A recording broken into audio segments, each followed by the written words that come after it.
indikasi sarana yang tidak menurut ketentuan, artinya masih adanya demand ataupun permintaan dari masyarakat terkait dengan komoditi obat bahan alam yang tidak menurut ketentuan. Nah, total temuannya ini sebanyak 70 item, ya, total dari yang tadi di 9 sarana tadi ada 70 item sebanyak 2.732 pieces dengan total nilai kerugian 400 juta lebih, ya. 400 juta lebih ini yang 360 jutaan, ya. 360 juta itu capres di salah satu sarana ini yang sebelah kanan. Ini yang kita tindak lanjuti secara prosedur. Kalau yang secara yang tadi temuan sarana yang lainnya hanya sekitar mungkin 30 jutaan, ya, di 8 sarana lainnya. Nah, terkait dengan temuan produk yang tidak memiliki ketentuan, tentunya kalau tidak banyak kita lakukan pemusnahan. Dilakukan pemusnahan oleh pemilik, ya. Pemilik melakukan pemusnahan, disaksikan oleh petugas. Ini bisa, kalau yang sini adalah hasil kegiatan yang dilakukan pembinaan. Pembinaan dalam artian adalah pemusnahan produk, membuat surat pernyataan dan dikenakan sanksi administratif. Kalau nanti mengulang lagi, ya bisa dilakukan proses hukum, ya. Kemudian kalau Bapak Ibu lihat next, Pak Yanti, trennya nih, ya, kita melihat perbandingan antara 2023 dengan 2024. Memang kalau dari yang tidak menentukan nampaknya menurun, ya, dari 33 menjadi 20%. Tapi secara cakupannya kita lebih banyak sarana yang kita lakukan pengawasan di 2024, ya. Awalnya 27 meningkat hampir 2 kali lipat, yang menjadi 40 sarana. Temuannya pun lebih signifikan. Dan ini juga tentunya yang kita tindak lanjut, namun juga selain berdasarkan informasi masyarakat dan juga kita melakukan investigasi, ya, investigasi yang memang mengindikasikan bahwa sarana tersebut memang masih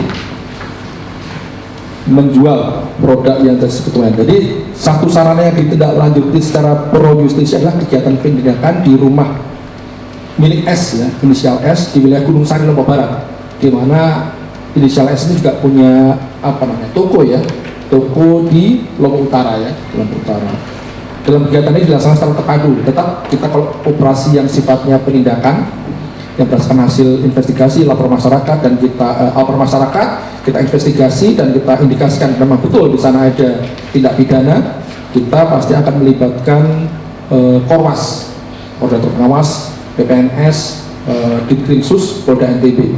Dan ternyata betul saat dilakukan upaya geledah ditemukan sebanyak 32 item obat bahan alam yang tidak memiliki izin edar, ya, 1.666 pieces dengan taksaan nilai sebanyak 369 juta. Ini berdasarkan data dokumen yang ada di penjualnya. Kan dia itu jualnya sekian, walaupun kalau pengakuan tersangka itu sekitar 50 juta, itu pun awalnya sudah lebih rendah lagi, ya, awalnya. Tapi kemarin terakhir di dia mengaku sekitar 50 jutaan nilai DP-nya. Tapi kalau kita melihat dari dokumen buku penjualan itu sebanyak taksirnya sekitar 369 juta, ya. Dan berdasarkan pemeriksaan saksi gelar perkara, kita telah menetapkan satu orang tersangka inisial S, ya, usia 58 tahun. Dan ini sebenarnya yang bersangkutan juga pernah kita proses tahun 2014, ya. Nanti mengulangi lagi, artinya mungkin kembali lagi, mungkin motifnya ya pasti motif ekonomi. Kalau di mana-mana walaupun dibilang motif ingin menolong orang, memberikan apa itu, tapi utamanya pasti adalah motif ekonomi, ya, karena ada keuntungan yang diperoleh dari penjualan produk-produk tersebut. Karena kalau produk tidak ada izin edarnya, seperti yang bisa rekan-rekan lihat nanti, ya, ini tulisannya huruf Cina semua, ya. Saya pun tidak bisa baca, gitu. Hasilnya apa, komposisinya apa, cara pakainya gimana. Nah, itu kan bisa berisiko pada kesehatan dan tentunya belum ada evaluasi dari Badan POM. Menurut keterangan tersangka bahwa barang-barang ini obat-obat bahan alam yang ilegal ini diperoleh dari supplier di Surabaya dan rencananya akan dijual di wilayah Mataram, Lombok Barat dan Lombok Utara. Ini juga sedang dalam pendalaman kita. Nantinya kita dalami juga, kita telusur ke sumbernya. Karena tentunya kita juga ingin bukan hanya dihilir saja, gitu kan, bagaimana juga dapat telusur di hulunya. Tentunya nanti tindak lanjutnya nanti kita kolaborasi dengan penyidik pegawai negeri sipil di Surabaya, BP POM di Surabaya. Jadi sejak Januari 2024 Balai Besar Penyidik Pegawai Negeri Sipil PPNS BPOM di Mataram telah menangani 8 perkara ya. 8 perkara itu sarana produksi dan juga peredaran obat dan makanan. Rinciannya ada 4 perkara kosmetik. Ini termasuk yang baru ya, artinya sebelum-sebelumnya kita mungkin didominasi oleh perkara obat ilegal. Ya, tramadol reaksi di tahun 2022, 2023 itu dominasinya adalah penanganan perkara di bidang obat ilegal, yaitu tramadol, triheksi, dextrometorphan.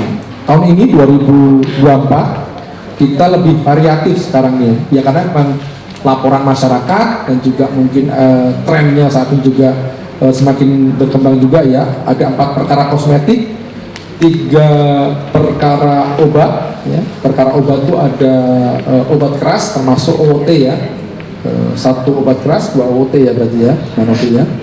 Dan 1 perkara obat bahan alam ya, yang ini saat ini yang sedang kita tangani. Posisinya saat ini 4 perkara dari 8, 4 perkara sudah K2, artinya sudah dilakukan penyerahan tersangka dan barang bukti ya, tinggal proses persidangan. Kemudian 2 perkara P19 itu artinya masih ada petunjuk JPU, tapi 1 perkara yang dari yang 19 sudah kami kembalikan dan masih dalam pemeriksaan jaksa. Kemudian 2 perkara masih dalam proses SPDP ya. SPDP itu artinya kita masih dalam proses pemberkasan. Pola sebarannya ini 6 perkara di Lombok Timur, 1 kota di Mataram, dan 1 perkara di Lombok Barat ya. 6 perkara Lombok Timur, 1 perkara di Mataram, dan 1 perkara di Lombok Barat. Bisa jadi ini sebenarnya juga selain menunjukkan ekonomi yang bertumbuh di Lombok Timur, dia juga menunjukkan tingkat kesadaran masyarakatnya untuk melakukan tindak pidana yang cukup tinggi jadinya gitu kan di Lombok Timur ini ya. Ya walaupun harapannya kita semua memang mengajak masyarakat untuk dapat tentunya melaporkan apabila ada melihat pelanggaran ya di bidang obat dan makanan akan dapat dilaporkan kepada kami untuk dapat nantinya kita tindak lanjuti. Terhadap perkara-perkara yang ditangani tersebut ini melanggar Undang-Undang 17 tahun 2023 tentang kesehatan. Pasalnya dikenakan ada 2, yaitu 435, yaitu setiap orang yang memproduksi mengedarkan sedan farmasi ya, sedan farmasi itu berupa obat tradisional, kosmetik ya, yang tidak memenuhi standar dan persyaratan keamanan, khasiat kemanfaatan, dipidana dengan pidana penjara paling lama 12 tahun dan paling banyak denda paling banyak 5 miliar. Kemudian ada juga pasal 436 terkait dengan obat keras ya. Karena tadi ada juga kita yang menangani obat keras, di mana setiap orang yang tidak memiliki keahlian dan kewenangan tapi melakukan praktik kefarmasian berupa obat keras dipidana penjara paling lama 5 tahun dan denda paling banyak 500 juta rupiah. Ini karena obat keras. Kalau berupa obat bukan obat keras itu hanya denda paling banyak 200 juta. Tapi karena kemarin kita tangani obat keras ya, jadi kita kenakan 435 ini.